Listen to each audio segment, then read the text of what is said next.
Hello dear students, आज मैं लेकर आई हूँ आपकी बुक फ्लैमिंगो से चैप्टर नंबर 1 जिसका नाम है द लास्ट लेसन। और ये लिखा था अल्फोंस डॉडेट ने। Alphonse Daudet was a French novelist and short story writer. Alphonse Daudet एक फ्रेंच नॉवलिस्ट थे और एक शॉर्ट स्टोरी राइटर थे। The last lesson is set in the days of the Franco Prussian war. ये जो आपका chapter है the last lesson, इसमें जो बैकग्राउंड दिखाया गया है वो उन दिनों का दिखाया गया है जब फ्रांस और प्रूशिया में वॉर हुई थी, लड़ाई हुई थी 1871 में, in which France was defeated by Prussia led by Bismarck, जिसमें कि फ़्रांस को एक बहुत बड़ी हार का सामना करना पड़ा था। प्रूशिया से वो हार गया था बिस्मार्क के साथ। Prussia then consisted of what now are the nations of Germany, Poland and parts of Austria। जब प्रूशिया कंट्री जो है वो इन सारे कंट्री को मिलाकर बनाया हुआ था, जर्मनी, पोलैंड और ऑस्ट्रिया के कुछ पार्ट से मिलाकर बनाया हुआ था। आप इसका मैप भी देख सकते हैं, पेज नंबर 4 पर इसका मैप दिया हुआ है। लेकिन अब ये प्रूशिया नहीं रहा है, अब ये इस तरह से हिस्सों में बांट चुका है, जर्मनी, पोलैंड और ऑस्ट्रिया के कुछ पार्ट्स में। In this story, the French districts of Alsace and Lorraine have passed into Prussian hands। और इस स्टोरी में दिखाया है कि जो फ्रेंच डिस्ट्रिक्ट्स थीं आल्सेसे और लॉरेन, वो किस तरह से प्रूशिया के हाथों में चली गई थी, यानी किस तरह से उनकी पावर जो है वो प्रूशिया को मिल गई थी। Read the story to find out what effect this had on life at school. तो चलिए इस स्टोरी को पढ़ते हैं और देखते हैं कि किस तरह से जो प्रूशिया के हाथ में पावर आ गई थी तो कैसे स्कूल लाइफ पर फ़र्क पड़ा और वहाँ के लोगों पर फ़र्क पड़ा था, असर पड़ा था उसका। इस चैप्टर का नरेटर एक बच्चा है जो कि स्कूल जा रहा है और वो बता रहा है कि किस तरह से उसने अपना लास्ट लेसन लिया था, फ्रेंच का लास्ट लेसन लिया था और क्या क्या हुआ, कैसे उनके दिल दिमाग पर असर पड़ा था इस चीज़ का। तो यहाँ देखते हैं। तो चलिए स्टार्ट करते हैं chapter. I started for school very let that morning and was in great dread of a scolding. उस दिन मैं स्कूल बड़ी लेट निकला और मुझे डर था कि मुझे डांट पड़ेगी, specially because M Hamel had said that he would question us on participle. ख़ास करके इस बात के लिए कि मेरा जो टीचर एम हेमल था उसने मुझे कुछ क्वेश्चंस दिए थे पार्टिसिपल्स पर, and I did not know the first word about them, और मुझे उनका एक भी वर्ड नहीं आता था। For a moment I thought of running away and spending the day out of doors। कुछ देर के लिए मैंने सोचा कि मैं स्कूल बंक कर देता हूँ और बाहर ही स्कूल के बाहर वक्त गुजारता हूँ। It was so warm so bright, क्योंकि दिन भी बड़ा अच्छा था, मौसम बड़ा अच्छा हो रहा था। The birds were chirping at the edge of the woods, चिड़ियाँ जंगलात में चहचहा रही थीं। And in the open field back of the saw mill the Prussian soldier were drilling. Saw mill कहते हैं जहाँ पर लकड़ी काटी जाती है, आरा मशीन कहते हैं। उसके पास एक फील्ड था जिस फील्ड में कुछ प्रूशियन सोल्जर्स ड्रिलिंग कर रहे थे। ड्रिलिंग का मतलब होता है वार्म अप करना, जो एक्सरसाइज से पहले हम अपनी बॉडी को वार्म अप करते हैं, वही प्रूशियन सोल्जर्स कर रहे थे। It was all much more tempting than the rule for participles. तो ये सारी चीज़ें बड़ी ही अट्रैक्टिव लग रही थी पार्टिसिपल से ज़्यादा। But I had the strength to resist, लेकिन मेरे अंदर इतनी स्ट्रेंथ थी कि मैं इन सब चीज़ों से ख़ुद को रोक सकता। And hurried off to school, और इसलिए मैं जल्दी से स्कूल की तरफ निकल गया। When I passed the town hall, there was a crowd in front of the bulletin board। जब मैं टाउन हॉल की तरफ से गुज़र रहा था तो वहाँ बुलेटिन बोर्ड के पास बड़ी भीड़ लगी हुई थी। For the last 2 years all our bad news had come from there। क्योंकि आपको पता ही है कि 2 साल से वॉर चल रही थी, तो जितने भी बुरी न्यूज़ कह सकते हैं आप, जितनी भी बुरी न्यूज़ आ रही थी वो सारी इसी टाउन हॉल में इस बुलेटिन बोर्ड पर लगाई जाती थी। The loss battles, the draft, the orders of the commanding officer, तो कौन सी बैटल हारी गई और क्या नया ऑर्डर आया है, कौन से नए ऑफिसर्स आए हैं। And I thought to myself without stopping what can be the matter now. तो इस तरह से सारी ख़बरें बुलेटिन बोर्ड पर आया करती थीं, क्योंकि उस ज़माने में लोगों के पास टीवी नहीं था। तो यहाँ पर फ्रांस सोचता है कि अब क्या नई ख़बर आज आई है, जो ये सारा क्राउड यहाँ पर जमा होकर इसको देख रहा है। Then as I hurried by as fast as I could go, the blacksmith walked who was there with his apprentice. जो ब्लैक स्मिथ कहते हैं लोहार को, जिसका नाम वॉक्टर था, वो अपने अप्रेंटिस के साथ उस बुलेटिन बोर्ड को पढ़ रहा था। कॉल्ड आफ्टर मी, उसने मुझे आवाज़ लगाई। Don't go so fast bub, you will get to your school in plenty of time. और ऐसा लग रहा था कि वो मुझ पर कमेंट कर रहा है और मुझसे कह रहा है कि अभी तो तुम्हारे पास स्कूल पहुंचने के लिए बहुत टाइम है। I thought he was making fun of me, मुझे लगा वो मेरा मजाक बना रहा है। And reached M Hamel's little garden all out of breath, इसलिए जल्दी से दौड़कर मैं अपने स्कूल के गार्डन में पहुंच गया, एम हैमल का school. Usually when school began, अक्सर क्या होता था जब स्कूल शुरू होता था, देयर वॉज अ ग्रेट बसल, बहुत ज़्यादा भीड़ होती थी वहाँ पर, which could be heard out in the street, और इतना ज़्यादा शोरगुल होता था कि वो स्ट्रीट में भी सुनाई देता था। The opening and closing of desk, बच्चों के डेस्क खोलने की बंद करने की आवाज़ें, लेसन्स रिपीटेड इन यूनिजन, जो बच्चे अपना लेसन पढ़ा करते थे यूनिजन में, यानी कि कोरस में, एक साथ आवाज़ में, वेरी लाउड, बहुत तेज़ आवाज़ में पढ़ा करते थे, वो सारी आवाज़ें स्ट्रीट में सुनाई देती थी। With our hands over our ears to understand better, और बच्चे कान पर हाथ रख के ज़ोर ज़ोर से अपने चैप्टर्स को रिपीट किया करते थे, कोरस में एक साथ लेसन याद किया करते थे। And the teacher's great ruler rapping on the table, और साथ ही साथ टीचर के रूलर के टेबल पर बार बार रैप करने की, बार बार आवाज़, रैपिंग जैसे टक टक करके आवाज़ होती है, ऐसी आवाज़ आती थी टीचर के रूलर की। But now it was all so still, लेकिन आज बिल्कुल खामोशी थी। I had counted on the commotion to get to my desk without being seen. मैं अक्सर अपने सीट पर बिना किसी के नोटिस किए, जब बहुत हंगामा होता था स्कूल में, तो अपनी सीट पर बैठ जाता था। But of course that day everything had to be as quiet as Sunday morning, लेकिन उस दिन सब कुछ इतना खामोश था जैसे कि Sunday morning. Through the window I saw my classmates already in their places, मैंने विंडो से देखा कि मेरे जितने भी सारे क्लासमेट्स थे वो सब अपनी जगह पर पहले से बैठे हुए थे। And M Hamel walking up and down with this terrible iron ruler under his arm, और टीचर क्लासरूम में बार बार राउंड ले रहा था, यहाँ से वहाँ टहल रहा था, और रूलर भी उसके हाथ में था।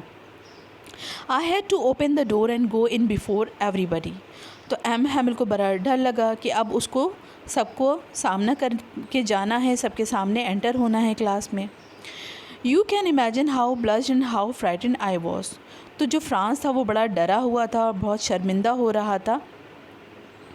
But nothing happen, M Hamel saw me and said very kindly, तो फ्रांस कहता है लेकिन ऐसा कुछ भी नहीं हुआ। एम हैमल ने उसको बिल्कुल भी नहीं डांटा, उसने जो टीचर था उसने उसको देखा फ्रांस को, और उससे बहुत ही काइंडली उससे कहा, go to your place quickly little friends, जल्दी से अपनी जगह पर बैठ जाओ। We were beginning without you, हमने पहले ही तुम्हारे बिना अपना लेसन शुरू कर दिया है। I jumped over the bench and sat down at my desk, मैं जल्दी से उछलकर अपनी बेंच पर बैठ गया। Not till then when I had got a little over my fright, और जैसे ही मैं अपने डर से थोड़ा सा ही बाहर आया था, did I see that our teacher had on his beautiful green coat, तभी मैंने देखा कि हमारा जो टीचर है वो बड़ा खूबसूरत एक ग्रीन कलर का कोट अब पहना हुआ था। His frilled shirt and the little black silk cap all embroidered, और पूरी बहुत खूबसूरत स्टिचिंग हुई थी, एम्ब्रॉयडरी कढ़ाई को कहते हैं, बहुत खूबसूरत स्टिचिंग हुई थी उसके कैप पर जो वो पहने हुए था, और एक फ्रिल्ड शर्ट थी। That he never wore except on inspection and prize days, और अपनी ये जो स्पेशल ड्रेस है, जो खूबसूरत ड्रेस है, ये टीचर अक्सर कुछ ख़ास दिनों में ही पहना करता था, जैसे कि स्कूल इंस्पेक्शन पर या फिर प्राइज डे पर पहना करता था। तो आज उसने वो स्पेशल ड्रेस पहनी हुई थी। बिसाइड्स, इसके साथ साथ the whole school seem so strange and solemn, पूरा स्कूल में एक अजीब माहौल था, एक सन्नाटा था, और एक सॉलेमनेस थी, यानी एक सीरियसनेस थी स्कूल में। But the thing that surprise me most was to see, लेकिन सबसे ज़्यादा जिस चीज़ ने मुझे चौंकाया, on the back benches that वो ऑलवेज एम्प्टी, हमारे क्लास में जो पीछे की बेंचेस थी जो हमेशा खाली रहा करती थी, the village people sitting quietly like ourself, वहाँ विलेज के लोग खामोशी से बैठे हुए थे, बिल्कुल हमारी तरह मतलब स्टूडेंट्स की तरह। उनमें कौन से लोग बैठे थे? Old Hauser with his 3-cornered hat, the former mayor, the former postmaster and several others besides। Farmer से मतलब है पहले वाले, जो पहले हुआ करते थे। तो वहाँ पर हॉजर था, मेयर था, पोस्टमास्टर था और उसके साथ कुछ और भी ख़ास लोग विलेज के मौजूद थे, जो कि बैक बेंचेस पर क्लासरूम में बैठे हुए थे। एवरीबडी लुक्ड सैड, सब लोग बहुत दुखी नज़र आ रहे थे। And Hauser had brought an old primer, और जो हॉजर था वो अपना ओल्ड प्राइमर लेकर आया था। प्राइमर कहते हैं जो बच्चों का प्राइमरी क्लास में जिससे पढ़ाया जाता है बच्चों को, जैसे ABCD पढ़ाया जाता है छोटे बच्चों को इंग्लिश में, तो हॉजर का अपने बचपन का प्राइमर वो लेकर आया था। Thumbed at the edges and he held it open on his knees with his great spectacles lying across the pages। तो ये उसने अपने नीज़ पर, अपने घुटनों पर रखा हुआ था और उसके पेजेस के ऊपर उसने अपना स्पेक्टिकल रखा हुआ था हॉजर ने। While I was wondering about it all, जब मैं इस सब के बारे में सोच ही रहा था और हैरान हो रहा था, M. Hamel mounted his chair and in the same grave and gentle tone which he had used to me। तभी एम हैमिल जो है वो अपनी सीट के पास खड़ा हो गया और बहुत ही ग्रेव यानी कि बहुत ही सीरियस आवाज़ में और बड़ी ही जेंटल टोन में उसने कहा पूरे क्लास से और मुझसे, my children, this is the last lesson I shell give you. मेरे बच्चों, ये मेरा आखिरी लेसन है जो मैं आपको आज देने वाला हूँ। The order has come from Berlin to teach only German in the schools of Alsace and Lorraine। Berlin से ये ऑर्डर आया है कि आलसेसे और लॉरेन के स्कूल्स में सिर्फ अब कल से जर्मन लैंग्वेज ही पढ़ाई जाएगी। The new master comes tomorrow, और आपका जो न्यू मास्टर है वो कल से आएगा। This is your last French lesson, और इस वजह से ये आपका आखिरी फ्रेंच लेसन है। I want you to be very attentive, इसलिए मैं चाहता हूँ कि आप लोग सब बहुत ध्यान से इस क्लास को अटेंड करें। What a thunderclap these words were to me. और जब फ्रांस ने ये सारी बातें सुनी अपने टीचर की, तो ये बातें उसके लिए थंडर क्लैप की थी। थंडर क्लैप जैसे कि बिजली, आसमान से बिजली उसके ऊपर गिर गई हो, यानी उसके लिए बहुत ही शॉकिंग थी ये बात टीचर की जो उसने आज सुनी। Oh the wretches, that was what they had put up at the town hall. तो ये वो ख़बर थी जो टाउन हॉल में उन्होंने लगाई हुई थी। My last French lesson, why I hardly knew how to write. ये मेरा आखिरी फ्रेंच लेसन है। क्यों? मैं तो अभी कुछ लिखना भी नहीं जानता। I should never learn any more, और अब मैं आगे जान भी नहीं पाऊँगा। I must stop there then, तो मुझे तभी रुक जाना था। Oh how sorry I was for not learning my lessons, मुझे अफसोस है कि मैंने अपने लेसन्स याद नहीं किए। फॉर सीकिंग बर्ड्स एग्स, मैं सिर्फ बर्ड्स एग्स के पीछे भागता रहा। और गोइंग स्लाइडिंग ऑन द सार, और पार्क में सार पार्क का नाम है, और सार में मैं अपना स्लाइडिंग करता रहा, खेलता रहा। My books that had seem such a nuisance a while ago, मेरी बुक्स जो कुछ देर पहले मुझे बिल्कुल एक बकवास लग रही थी। सो हैवी टू कैरी, मुझे भारी बोझ लग रही थी। My grammar and my history of the saints, और जो हमारे सेंट्स की, पुराने लोगों की जो हिस्ट्री थी, जो ग्रामर थी, वो old friends now that I couldn't give up. और अब जो सब कुछ मुझे एक भारी बोझ, एक बकवास लग रहा था, वो सारा लेसन्स, वो सब कुछ मुझे अब ऐसा लग रहा था जैसे मैं अपने पुराने दोस्तों से बिछड़ रहा हूँ। एंड एम हैमिल टू, और यहाँ तक कि जो मेरा टीचर है वो भी। The idea that he was going away, कि अब वो मुझसे दूर होने जा रहा है। That I should never see him again, अब मैं उसे दोबारा नहीं देख पाऊँगा। Made me forget all about his रूडर and how cranky he was. ये सब जानकर मैं बिल्कुल सब भूल ही गया। उसका वो सख्त जो उसका रूलर था, जिससे वो मारा करता था स्टूडेंट को। और क्रैंकी कहते हैं जो बहुत सख्त टीचर होता है उसको क्रैंकी कहते हैं। क्रेज़ी को भी कहते हैं क्रैंकी। तो यहाँ पर टीचर क्योंकि बहुत सख्त और बहुत गुस्से वाला था, तो वो कहता है फ्रांस कि मैं उसका वो सब गुस्सा, उसका वो रूलर, वो सब कुछ मैं भूल गया और अब उसको टीचर से जुदा होना भी बुरा लग रहा था।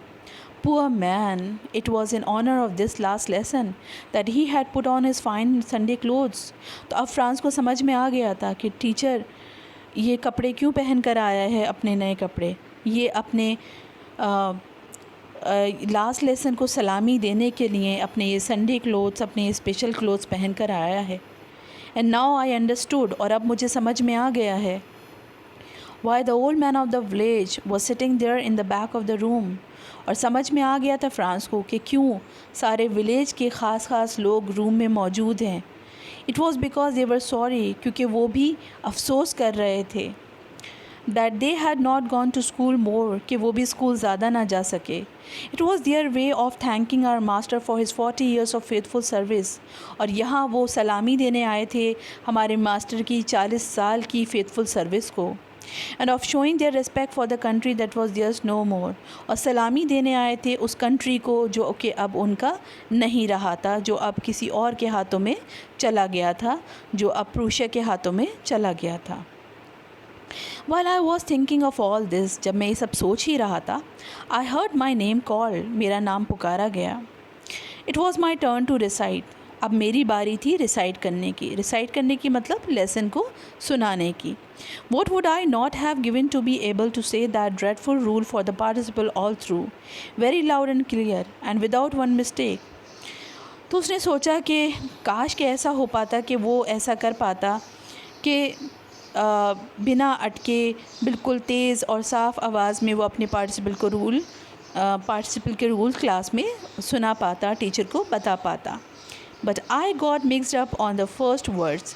लेकिन जैसे ही उसने बोलने की कोशिश की तो शुरू में ही वो कंफ्यूज हो गया और एक भी वर्ड वो बोल नहीं पाया। And stood there holding on to my desk. और शर्मिंदगी की वजह से वो वहीं अपने डेस्क पर खड़ा रहा। My heart beating and not daring to look up. और शर्मिंदगी की वजह से वो ऊपर भी नहीं नज़रें उठा पा रहा था और उसका दिल तेज़ी से ज़ोरों से धड़क रहा था। I heard M. Hamel say to me, मैंने सुना कि मेरे टीचर ने मुझसे कहा, I won't scold you, मैं तुमको नहीं डांटूंगा, little friends, you must feel bad enough, तुम्हें खुद ही एहसास होना चाहिए इस बात का। See how it is, देखो क्या हुआ। Every day we have said to ourselves, हर रोज़ हम खुद से ही कहते हैं, वाह, I have plenty of time, मेरे पास बहुत वक्त है। I will learn it tomorrow, मैं कल याद कर लूँगा। And now you see where we have come out, और देखो हमारा क्या हाल हो गया, हम कहाँ आ गए। That's the great trouble with Alsace.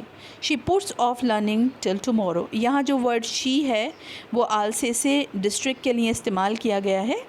तो कह रहा है यहाँ पर टीचर कि ये तुम्हारे साथ ही नहीं, ये पूरे आलसेसे डिस्ट्रिक्ट के साथ है। सबका यही ट्रबल है, सबकी यही परेशानी है कि सब अपना काम कल पर टाल देते हैं। नाउ दोज फैलोज़ यहाँ बात हो रही है प्रूशियन की, जिन्होंने अब पूरी पावर ले ली थी फ्रांस की। Out there will have the right to say to you, तो टीचर कहता है कि उन लोगों को पूरा हक़ है तुमसे ये कहने का। हाउ इज़ इट, और कैसा है रहा। You pretend to be Frenchman, तुम तो बहुत फ़ख्र से कहते थे कि तुम एक फ्रेंच मैन हो। And yet you can neither speak nor right your own language, और क्या हुआ, आज तुम ना बोल सकते हो ना लिख सकते हो अपनी लैंग्वेज को। But you are not the worst poor little Franz, लेकिन ये सिर्फ तुम्हारे साथ ही नहीं है Franz. We have all a great deal to reproach ourselves with, यहाँ हम सब जिम्मेदार हैं अपने इन हालात की। Your parents were not anxious enough to have you learn, तुम्हारे पेरेंट्स ने भी कभी फ़िक्र नहीं की कि तुमको तुम्हारा लेसन्स याद कराएं। They prefer to put you to work on a farm, वो हमेशा तुमको फार्म पर काम करने के लिए भेज देते थे, और एट द मिल्स या मिल्स पर काम करने के लिए भेज देते थे, so as to have a little more money, जिससे कि फ़ैमिली के लिए तुम थोड़ा सा पैसा और अर्न कर लो। एंड आई, और मैंने क्या किया, I have sent you to water my flower instead of learning your lessons. और मैं क्या करता था, मैं अपने प्लांट्स में, अपने फ्लावर्स में पानी देने के लिए तुमको भेज देता था और तुमको लेसन्स याद करने के लिए नहीं बोलता था। And when I wanted to go fishing, और जब मुझे मछली पकड़ने जाना होता था, did I not just give you a holiday, क्या मैं तुमको छुट्टी नहीं दे देता था उस दिन। Then from one thing to another, और इस तरह से एक से दूसरी चीज़, M Hamel went on to talk of the French language. French language के बारे में टीचर एक से दूसरे टॉपिक पर आता रहा, वो फ्रेंच लैंग्वेज के बारे में बात करता रहा, saying that it was the most beautiful language in the world. और उसने कहा कि ये दुनिया की सबसे खूबसूरत लैंग्वेज है, the clearest, the most logical, सबसे साफ और सबसे लॉजिकल लैंग्वेज है, that we must guard it among us, और हमें इसको गार्ड करना है, इसको सेव करना है अपने बीच में, हम सब लोगों के बीच में। एंड नेवर फॉरगेट इट, और हमें इसको नहीं भूलना है, because when a people are enslaved. और उसने एक एग्ज़ाम्पल दिया यहाँ पर कि जब लोगों को इंस्लेव कर दिया जाता है, जब उनको बंदी बना लिया जाता है, as long as they hold fast to their language, it is as if they had the key to their prison. तो जिस तरह से कि किसी को जैसे बंदी बना लिया जाता है और उसको प्रिजन में डाल दिया जाता है, तो उसको, उसके पास अगर चाबी होगी तो वो कभी भी उस चाबी से ख़ुद को आज़ाद कर सकता है। इसी तरह हमारी लैंग्वेज है हमारे लिए कि जैसे ही हमें मौका मिलेगा, हम अपनी लैंग्वेज का यूज़ करके हम कभी भी इस देश को आज़ादी दिलवा सकते हैं। Then he open a grammar and read us our lesson, और फिर उसने हमारा ग्रामर लेसन खोला और हमको लेसन पढ़ाया। रेड अस आवर लेसन, हमें हमारे लेसन पढ़ाए ग्रामर के। I was amaze to see how well I understood it, मैं हैरान था कि मुझे कितनी अच्छे से ये सब कुछ समझ में आ गया था। All he said seem so easy, जो भी कुछ वो पढ़ा रहा था ग्रामर, वो सब कुछ मुझको कितना आसान लग रहा था। I think too that I had never listen so carefully, और मुझे लगा कि मैंने कभी इतनी केयरफुली सुना ही नहीं। And that he had never explain everything with so much patience, या शायद टीचर ने कभी इतने पेशेंस के साथ ग्रामर को एक्सप्लेन ही नहीं किया, लेसन को एक्सप्लेन ही नहीं किया। It seemed almost as if the poor man wanted to give us all he knew before going away. ऐसा लग रहा था कि टीचर जाने से पहले सब कुछ आज ही हमें सिखा देना चाहता था। And to put it all into our heads at one stroke, और लग रहा था कि एक झटके में ही वो सब कुछ हमारे दिमाग में, हमारे हेड में डाल देना चाहता था। After the ग्रामर के बाद we had a lesson in writing, हमारा राइटिंग का लेसन स्टार्ट हुआ। That day M Hamel had new copies for us, हमारे टीचर एम हैमल उस दिन हमारे लिए नई कॉपी लेकर आए थे। Written in a beautiful round hand, और बड़े बड़े वर्ड्स में उस पर लिखा हुआ था France Alsace, France Alsace. They looked like little flags floating everywhere in the school room hung from the rod at the top of our desk, और ये वर्ड्स, जो बड़े बड़े वर्ड्स उन्होंने हमारी कॉपी पर लिखे थे, वो ऐसा लग रहा था कि जैसे हमारे डेस्क पर झंडे लहरा रहे हों हमारे कंट्री के। You ought to have seen how everyone set to work and how quiet it was, और ये देखने लायक था कि किस तरह से सब लोग सीरियसली अपना काम कर रहे थे और कितनी ज़्यादा खामोशी थी। The only sound was the scratching of the pens over the paper, और कमरे में बिल्कुल पिन ड्रॉप साइलेंस था, सिर्फ पेन के चलने की पेपर पर आवाज़ सुनाई दी जा सकती थी। Once some beetles flew in, कुछ इंसेक्ट्स भी कमरे में आ गए थे, but nobody paid attention to them, लेकिन किसी ने उन पर भी ध्यान नहीं दिया। Not even the littlest ones, यहाँ तक कि छोटे बच्चों ने भी उस पर ध्यान नहीं दिया। Who worked right on tracing their fish hooks, जो कि ट्रेसिंग वर्क कर रहे थे, यानी आर्ट वर्क कर रहे थे, फ़िश हुक बना रहे थे। As if that was French too, और वो फ़िश हुक ऐसे बना रहे थे, लग रहा था कि जैसे वो भी फ्रेंच लेसन पढ़ रहे हों। On the roof, the pigeons cooed very low, और छत के ऊपर जो पिजन बैठे थे वो भी धीमी धीमी आवाज़ में गाना गा रहे थे। And I thought to myself, और मैंने सोचा, will they make them sing in German even the pigeons. तो फ्रांस ने सोचा, क्या जिस तरह से हम लोगों के ऊपर उन्होंने अपनी लैंग्वेज को इम्पोज़ कर दिया है, हमारे ऊपर लागू कर दिया है, कि इस तरह से इन जानवरों को, इन चिड़ियों को भी वो जर्मन लैंग्वेज सिखाएंगे। Whenever I looked up from my writing, I saw M. Hamel sitting motionless in his chair and gazing first at one thing, then at another. जब मैं लिख रहा था तो मैंने देखा कि मेरे जो टीचर है वो अपनी चेयर में बैठा हुआ है और वो कभी एक चीज़ को देखता है तो कभी दूसरी चीज़ को, as if he wanted to fix in his mind just how everything looked in that little schoolroom. और ऐसा लग रहा था जैसे कैमरे की तरह वो अपने दिमाग में जो रूम में हर एक चीज़ थी उसकी फ़ोटो अपने दिमाग में फ़िक्स कर लेना चाहता था, जैसे खींच लेना चाहता था। फैंसी, यहाँ हैरान होता है France. For 40 years he had been there in the same place.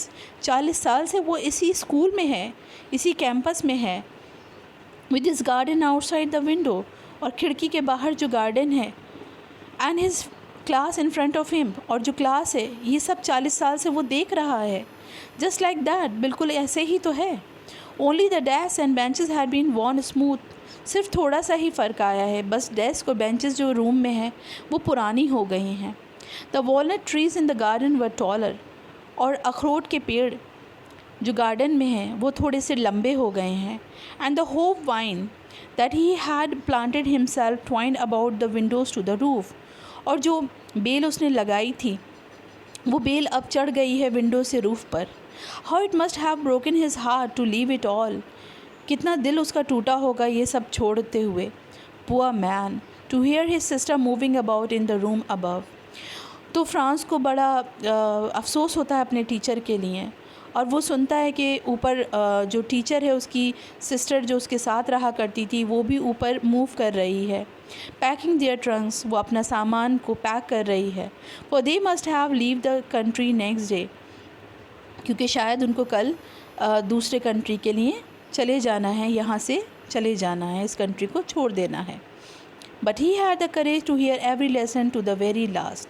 लेकिन टीचर में बहुत करेज था और उसने आखिर तक हम सब के लेसन सुने। After the writing we had a lesson in history. Writing के बाद हम सब का हिस्ट्री का लेसन हुआ।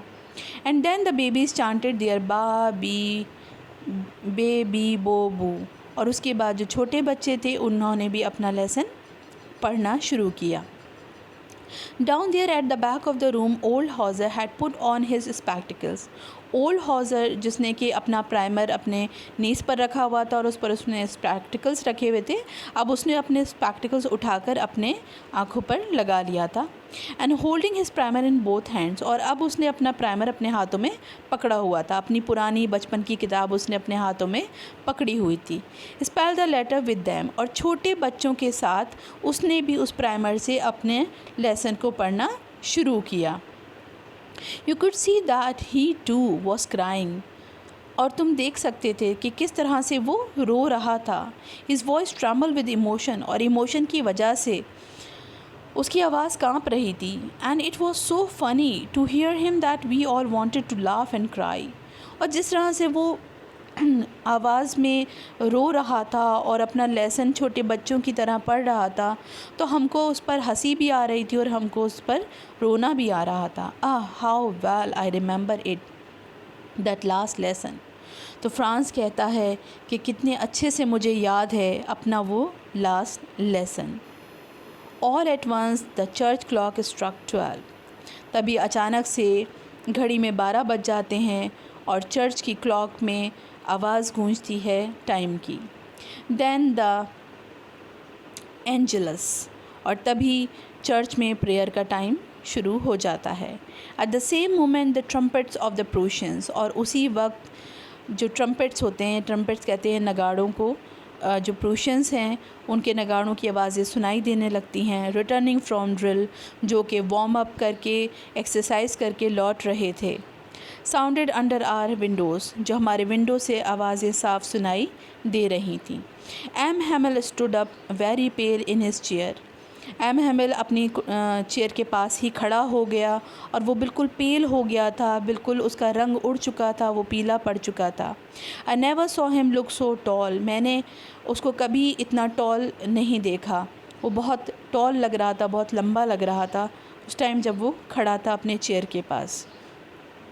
माई फ्रेंड्स सैड ही, और तभी उसने बोला आई, उसने कुछ कहने की कोशिश की, बट समथिंग चोक्ड हिम, लेकिन तभी उसके गले में चोक्ड हो गया, यानी गले में अटक गया। जो भी वो बोलना चाहता था वो बोल नहीं पाया। He could not go on, वो आगे कुछ कह नहीं पाया। Then he turn to the blackboard, और फिर वो ब्लैक बोर्ड की तरफ मुड़ा। Took a piece of chalk, उसने चॉक का एक टुकड़ा लिया। And bearing on with all his might he wrote as large as he could, और जितना बड़ा वो लिख सकता था अपनी पूरी हिम्मत के साथ उसने बड़े बड़े शब्दों में ब्लैक बोर्ड के ऊपर लिखा, vive la France. Vive la France means long live France, ये उसने ब्लैक बोर्ड पर लिखा।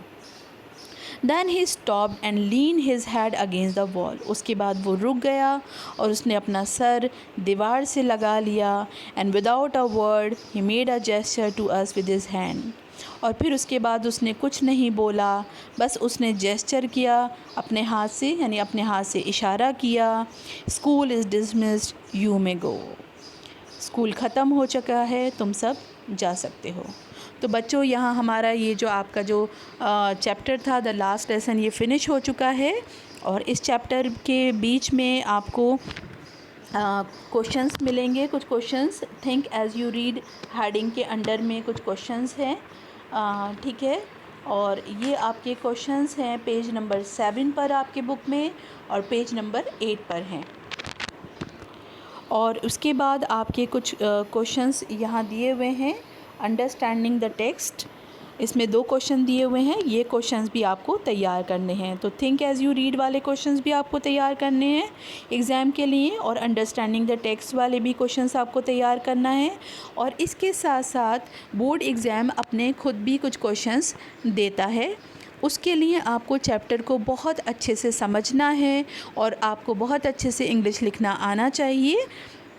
उसके लिए आपको प्रैक्टिस करनी होगी, चैप्टर्स को ध्यान से पढ़ना होगा, समझना होगा, तभी आप सारे क्वेश्चंस के आंसर कर पाएंगे। और मैं इन क्वेश्चंस के आंसर भी आपको प्रोवाइड कर दूंगी अपने नेक्स्ट वीडियो में। और इसी के साथ मैं आपके लिए नेक्स्ट चैप्टर भी जल्द ही लेकर आऊँगी अपने नेक्स्ट वीडियो में। तब तक के लिए गुड बाय।